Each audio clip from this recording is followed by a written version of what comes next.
Assalamualaikum warahmatullahi wabarakatuh. Perkenalkan, nama saya Hikmah Dinia Putri Said Bayi, perwakilan dari kelompok 6. Di sini saya akan mempresentasikan hasil dari diskusi kelompok kami yang bertemakan Sistem Pendidikan Nasional. Adapun anggota kelompok kami yaitu Siti Nur Tohaira, Ahmad Mizwar, Satriawan, dan Hikmah Adinia Putri Said Bayi. Baik, langsung saja. Di sini terdapat 5 poin pembahasan. Yang pertama adalah pengertian sistem pendidikan nasional. Yang kedua adalah tujuan pendidikan. Yang ketiga adalah jalur dan jenjang pendidikan. Yang keempat adalah kurikulum nasional dan kurikulum lokal. Dan kelima adalah hubungan kurikulum dengan tujuan pendidikan.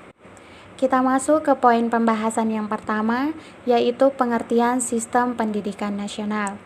Sistem berasal dari bahasa Latin, sistema, dan bahasa Yunani, sustema, adalah sekumpulan unsur atau elemen yang saling berkaitan dan saling mempengaruhi dalam melakukan kegiatan bersama untuk mencapai suatu tujuan.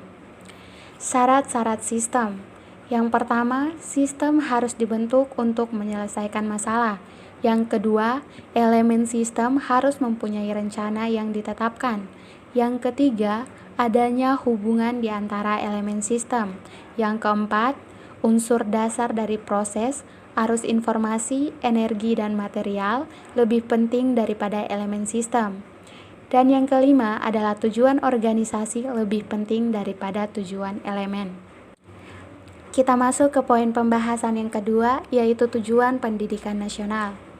Tujuan pendidikan nasional adalah mencerdaskan kehidupan bangsa dan mengembangkan manusia Indonesia seutuhnya, yaitu manusia yang beriman dan bertakwa terhadap Tuhan Yang Maha Esa dan berbudi pekerti luhur, memiliki pengetahuan dan keterampilan, kesehatan jasmani dan rohani, kepribadian, mantap dan mandiri serta rasa tanggung jawab kemasyarakatan dan kebangsaan. Pada intinya, pendidikan itu bertujuan untuk membentuk karakter seseorang yang beriman dan bertakwa kepada Tuhan Yang Maha Esa. Akan tetapi, di sini pendidikan hanya menekankan pada intelektual saja, dengan bukti bahwa adanya UN sebagai tolak ukur keberhasilan pendidikan tanpa melihat proses pembentukan karakter dan budi pekerti anak. Tujuan pendidikan nasional dalam Undang-Undang Dasar 1945 versi amandemen. Tujuan pendidikan nasional dalam Undang-Undang Nomor 20 Tahun 2003. Tujuan pendidikan menurut UNESCO. Kita masuk ke poin pembahasan yang ketiga, yaitu jalur dan jenjang pendidikan nasional. Dalam Undang-Undang Nomor 20 Tahun 2003 Pasal 13 Ayat 1 dinyatakan bahwa jalur pendidikan terdiri dari pendidikan formal, non-formal, dan informal. Pendidikan formal adalah jalur pendidikan yang terstruktur dan berjenjang, yang terdiri atas TK atau RA, SD atau MI, SMP atau MTS, SMA atau MA, dan pendidikan tinggi atau universitas. Pendidikan formal ada yang berstatus negeri dan swasta. Ciri-ciri pendidikan formal antara lain, yang pertama, tempat pembelajaran di gedung sekolah. Yang kedua, ada persyaratan khusus untuk menjadi peserta didik. Yang ketiga, kurikulum jelas. Yang keempat, materi pembelajaran bersifat akademis. Dan yang kelima, proses pendidikan memakan waktu lama. Pendidikan non-formal adalah jalur pendidikan di luar pendidikan formal yang dapat dilaksanakan secara terstruktur dan berjenjang, seperti lembaga kursus dan pelatihan, kelompok belajar, dan lain-lain. Ciri-ciri pendidikan non-formal antara lain, yang pertama, tempat pembelajaran bisa di luar gedung sekolah. Yang kedua, kadang tidak ada persyaratan khusus. Yang ketiga, umumnya tidak memiliki jenjang yang jelas. Yang keempat, adanya program tertentu yang khusus yang hendak ditangani. Yang kelima, bersifat praktis dan khusus. Pendidikan informal adalah jalur pendidikan keluarga atau lingkungan yang berbentuk kegiatan belajar secara mandiri, seperti pendidikan agama, budi pekerti, etika, sopan santun, moral, dan sosialisasi. Ciri-ciri pendidikan informal antara lain: yang pertama, tempat pembelajaran bisa di mana saja. Yang kedua, tidak ada persyaratan dan jenjang. Yang ketiga, tidak ada program yang direncanakan secara formal. Yang keempat, tidak ada ujian dan materi tertentu yang harus tersaji secara formal. Yang kelima, tidak ada lembaga sebagai penyelenggara. Jenjang pendidikan adalah tahapan pendidikan yang diterapkan berdasarkan tingkat perkembangan peserta didik, tujuan yang akan dicapai, dan kemampuan yang akan dikembangkan. Jenjang pendidikan formal terdiri atas SD atau MI adalah jenjang paling dasar dan ditempuh selama 6 tahun. SMP atau MTS adalah jenjang pendidikan dasar dan ditempuh selama 3 tahun. SMA, MA, SMK, MAK adalah jenjang pendidikan menengah pada pendidikan formal setelah lulus SMP dan ditempuh selama 3 tahun. Perguruan tinggi adalah satuan pendidikan penyelenggara pendidikan tinggi. Di Indonesia ada beberapa jenis perguruan tinggi, antara lain akademi, politeknik, institut, universitas, dan sekolah tinggi. Kita masuk ke poin pembahasan yang keempat, yaitu kurikulum nasional dan kurikulum lokal. Yang pertama, kurikulum nasional.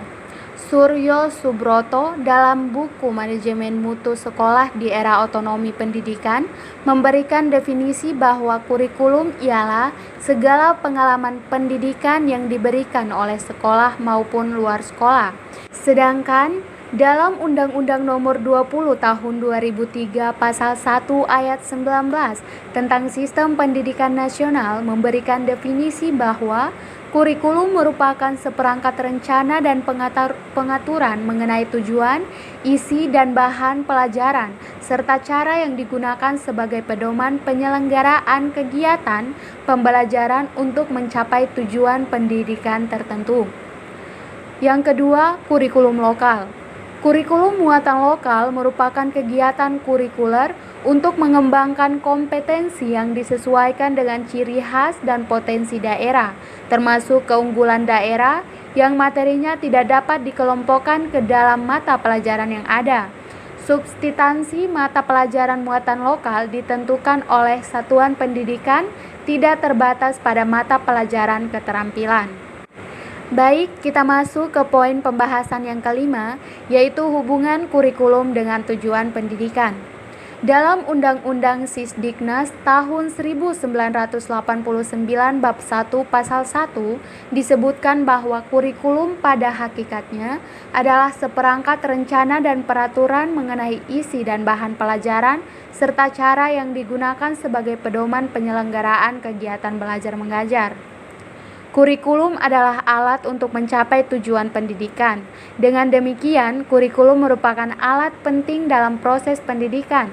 Kurikulum juga memegang kunci dalam pendidikan, sebab berkaitan dengan penentuan arah, isi, dan proses pendidikan yang ada pada akhirnya menentukan macam dan menyangkut rencana dan pendidikan, baik dalam lingkup kelas, sekolah, daerah, wilayah, maupun nasional.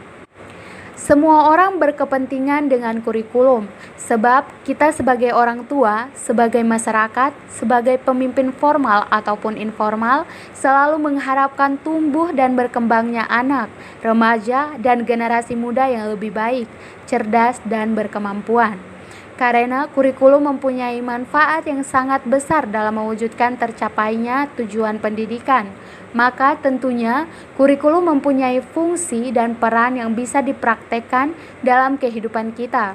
Fungsi dan peran kurikulum merupakan bagian penting dari isi kurikulum tersebut, sehingga manfaat yang didapatkan akan mampu mewujudkan suksesnya tujuan pendidikan.